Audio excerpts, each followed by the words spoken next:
Real-life military snipers almost never aim for the head. And if you think that's because of mercy or ethical beliefs, you're deeply mistaken. Today, I'm going to tell you the real reason Hollywood has been lying to you about sniper tactics for decades. We'll break down why professional marksmen deliberately avoid headshots, where they actually aim, and how that completely changes everything you thought you knew about long-range warfare.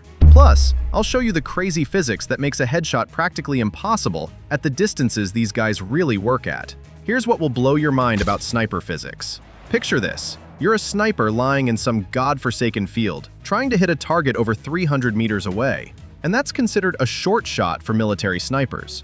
At that distance, a human head in your scope looks about the size of a golf ball. Now add the fact that heads are constantly moving. People turn, nod, look around, and you end up with a target that's not just tiny, but completely unpredictable. But here's where it gets really interesting. At long distances, even your own heartbeat affects your accuracy. Military snipers have to time the trigger pull between heartbeats because even the slight movement of blood through your body is enough to ruin a precision shot. National Geographic once brought in a professional sniper and measured the exact moment he pulled the trigger. The shot happened right between heartbeats, dead center, just like the bullet itself. Now imagine trying to hit a golf ball-sized target that's also moving, while you're fighting against your own biological limitations. The math is ruthless. If you're off by just a few centimeters at 300 meters, you miss the head completely. But if you aim at the center of mass, the upper chest, you get a target roughly the size of a dinner plate. And even if you're off by those same few centimeters, you still hit vital organs. That's why military snipers aim for center mass. It's not about being less lethal, it's about being more effective. But the tiny size of the target is only the beginning of why headshots are practically impossible. Let me tell you about the environmental factors that make precise headshots a fantasy. First, the wind. Crosswind is the biggest enemy of sniper accuracy, and it affects your bullet's trajectory the entire time it's in the air. Your spotter can measure the wind speed at your position with a special meter, but the wind can be completely different halfway to the target. It can be gusty, shifting every few seconds, and there is no way to predict it perfectly. Here's where it gets wild. Gravity isn't even the worst part. As the bullet flies toward the target, it's constantly dropping under the pull of gravity. In reality, the bullet travels along an arc, not a straight line. The farther the target, the higher above it you have to aim. Normally, all the corrections are made by dialing the elevation and windage turrets, and then the sniper simply lines the target up with the center of the reticle. But if the sniper has already missed the first shot, they have to move fast or the target might disappear. That's why snipers can just hold the crosshairs above or below the target, using the fine lines in the reticle to make quick corrections on the fly. But the actual rotation of the Earth also affects the bullet's path, through something called the Coriolis effect.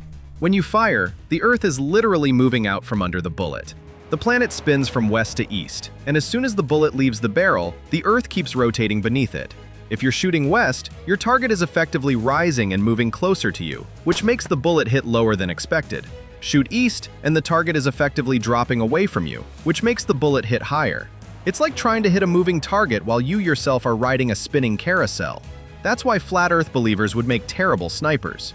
And then you've got temperature, humidity, elevation above sea level, and about a dozen other factors that all stack up over long range.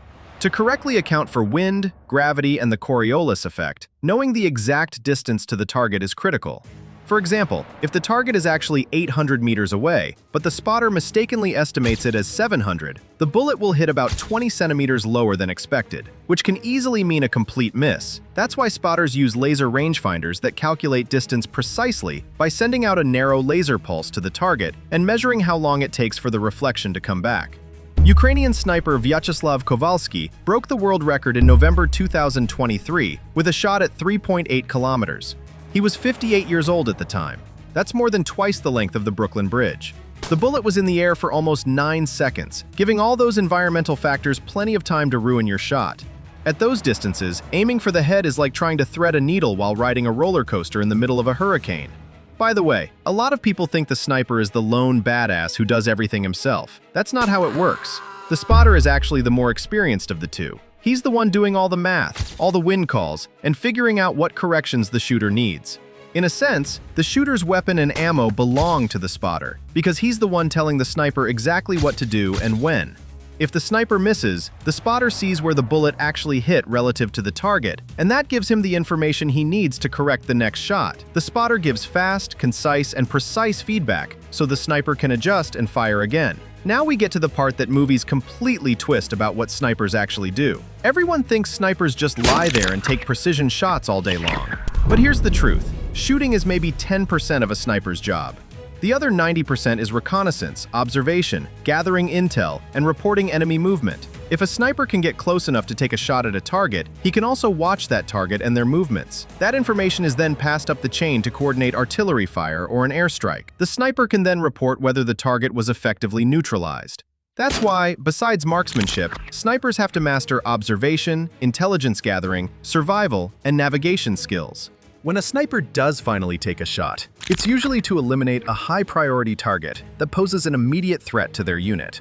In that situation, you absolutely cannot afford to miss. A miss doesn't just mean you failed to remove the threat. It means you've now revealed your position to everyone within a couple of kilometers. Remember, a detected sniper is usually a dead sniper. So when you finally take that shot, it has to count. That's why military snipers train differently than police snipers. Police snipers often work at much shorter distances, sometimes under 100 meters, and they may intentionally aim for the head to instantly stop a threat holding a hostage. They have a single target, a controlled environment, and support teams surrounding the area. Military snipers operate alone, hundreds or thousands of meters from their target, deep in hostile territory, where a miss equals death. A sniper's greatest asset on the battlefield is not his rifle. It's his ability to remain unseen. At the end of the day, a sniper who's been found is usually a dead sniper. That's why they take camouflage so seriously. The ghillie suit is the core piece of gear snipers use to stay hidden, but the suit itself is not camouflage yet. Snipers still have to veg up, which means attaching local vegetation, branches, leaves, and other material, to break up the 5 curves of the human body that the eye recognizes. The sides of the neck where they join the shoulders, the armpits, and the crotch. According to some snipers, this process can be dirty and itchy. And of course, the vegetation changes depending on the terrain. For example, in dry grasslands, a sniper will usually wear a suit covered in dry grass. But there's an even darker reason why military snipers avoid headshots. The psychological impact of snipers isn't just about eliminating individual targets. It's about creating constant fear and paranoia within enemy ranks. Snipers have a similar psychological effect to mines and improvised explosive devices. Like booby traps, snipers are a persistent threat with high lethality per incident, and they're very hard for the other side to strike back at. They are an invisible, ever-present threat that makes everyone afraid to move. When enemy forces know there's a sniper in the area, they become paralyzed.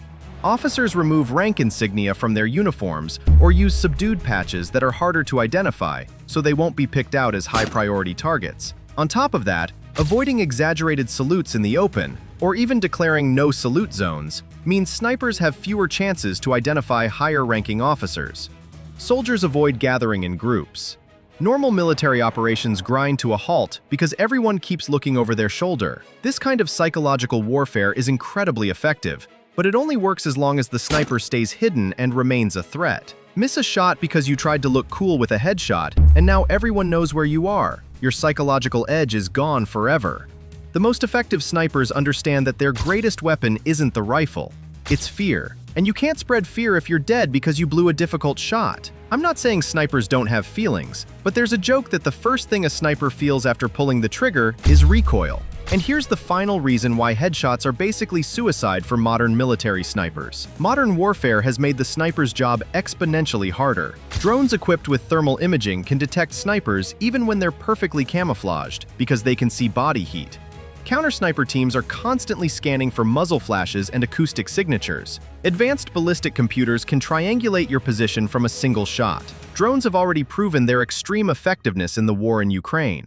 They can both drop munitions on enemy positions and provide real-time reconnaissance to adjust artillery fire. Drones have made a sniper's work significantly more difficult, because drones with thermal optics can expose even well-camouflaged snipers by the heat of their bodies. In this kind of environment, you get one shot before you have to move, or you risk being destroyed. That shot has to count, and it has to be as reliable as possible. Taking a risky headshot when you could guarantee a hit on center mass isn't tactical thinking. It's ego, and ego gets you killed in combat. On top of that, if you're captured as a sniper, you'll almost certainly be treated worse than regular soldiers, because the enemy believes you're fighting unfairly. The logic goes that ordinary soldiers shoot at each other on more or less equal terms, while snipers operate with a relatively low risk of return fire. Snipers who find themselves in dangerous situations often get rid of their ghillie suits and rifles to try to blend in with regular infantry and hide their true role for exactly this reason. In modern warfare, the sniper who survives the longest is the one who makes the most accurate shots, not the most impressive ones. So there's your answer. Military snipers avoid headshots because they're professionals, not show-offs. They understand that shots to center mass are more reliable, more effective, and far more likely to keep them alive long enough to finish the mission.